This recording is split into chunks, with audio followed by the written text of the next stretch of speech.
Yesterday I posted a video on my YouTube channel with the title, "Why does David Haye get so much stick? Does he deserve it?" At the time I couldn't possibly have predicted how well timed that video would be. Today I was scrolling through my Twitter feed and believe it or not, I saw somebody had retweeted a tweet from the broadcaster Dave. For anyone watching internationally, Dave is a fairly obscure channel that we have here in Britain.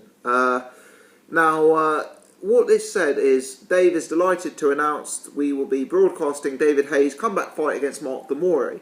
So I actually assumed, if I'm honest, I assumed it was a joke. I thought it was a play on the fact that David Haye and the channel is called Dave.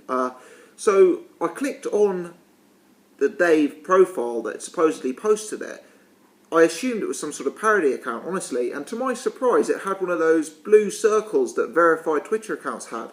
So I thought, wow, this is actually the Twitter account of the broadcaster Dave, it's not just someone taking a mick. I then scrolled down their page and I saw that they had retweeted a tweet from David Haye's official account saying he was delighted to be broadcast on Dave.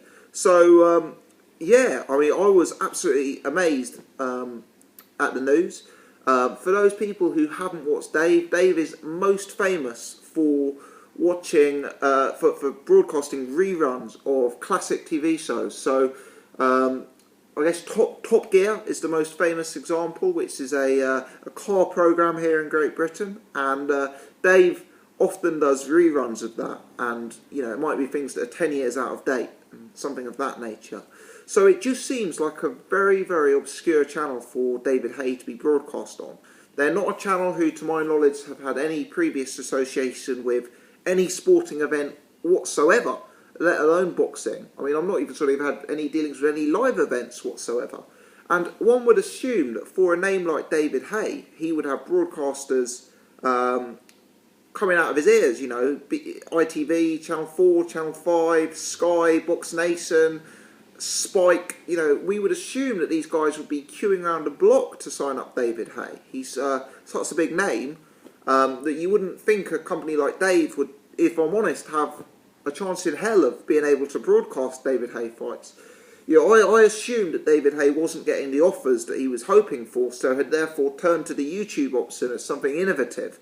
But it looks like he's abandoned his plans to broadcast the fight on YouTube, and he's actually going to sign with Dave, and at least for his initial comeback fight. So I'm going to talk a bit more about that in 1 second, but before I do that, I want to share with you two tweets that I saw today that I find particularly humorous.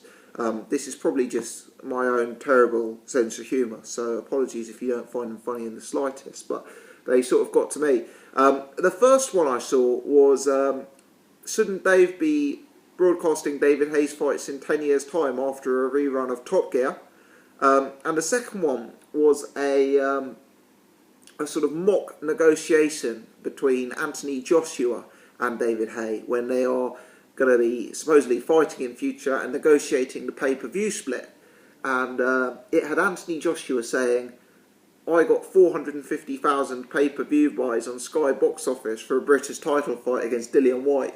And then it had David Haye going, "Yeah, but Dave got their highest ever broadcast figures by 6% when my fight was broadcast after a repeat of Red Dwarf." You know, it just it kind of summed up to me just how bizarre this situation is.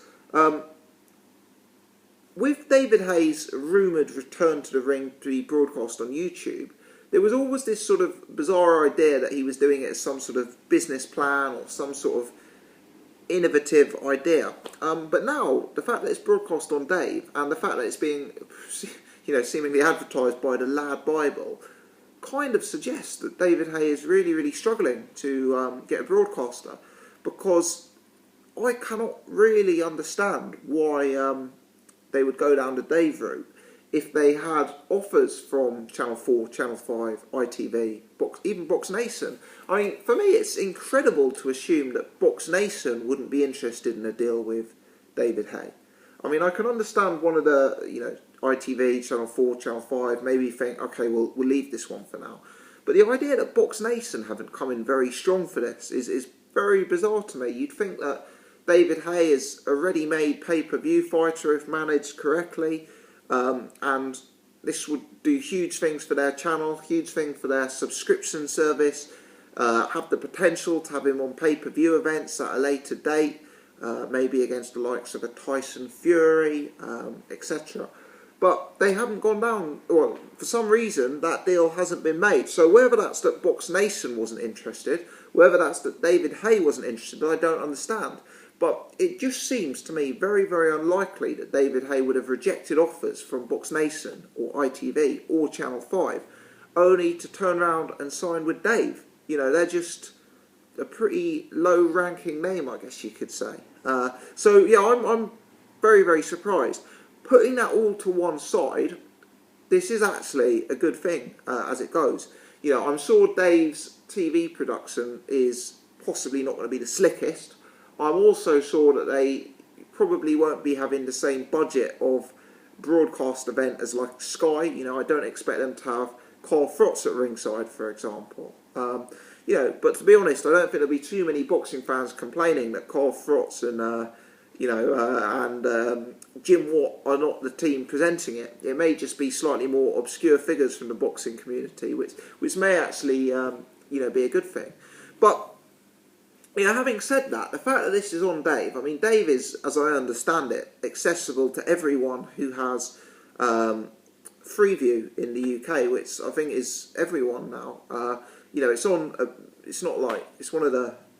It's probably like channel 35 or something like that. I don't know. I just made that up, but it's not one of the immediate channels you come to. But Dave is immediately accessible to all of us. It's free to air, and that has to be viewed as a positive. There is some suggestion that David Haye has done this as a goodwill gesture to the fans.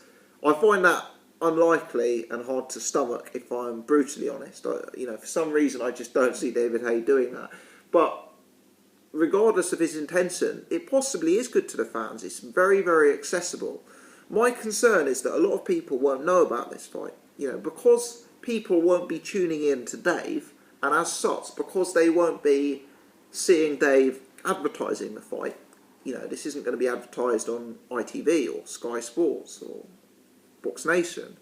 You know, because that's the case, it's only going to be us in the sort of more hardcore boxing community who are going to be aware of it. You know, it's only going to be us who follow David Haye on Twitter, who subscribe to Facebook boxing groups, who can, you know, see all of this news being discussed, or who watch YouTube channels online, who will see the discussion. Yeah, my concern is if I rung up one of my mates now, and you know, who's a football fan but not arguably an out-and-out boxing fan, the sort of character who would tune into a David Haye fight, even though he wouldn't consider himself to be a massive boxing fan, would the news have filtered through to that kind of individual that David Haye will be boxing on Dave?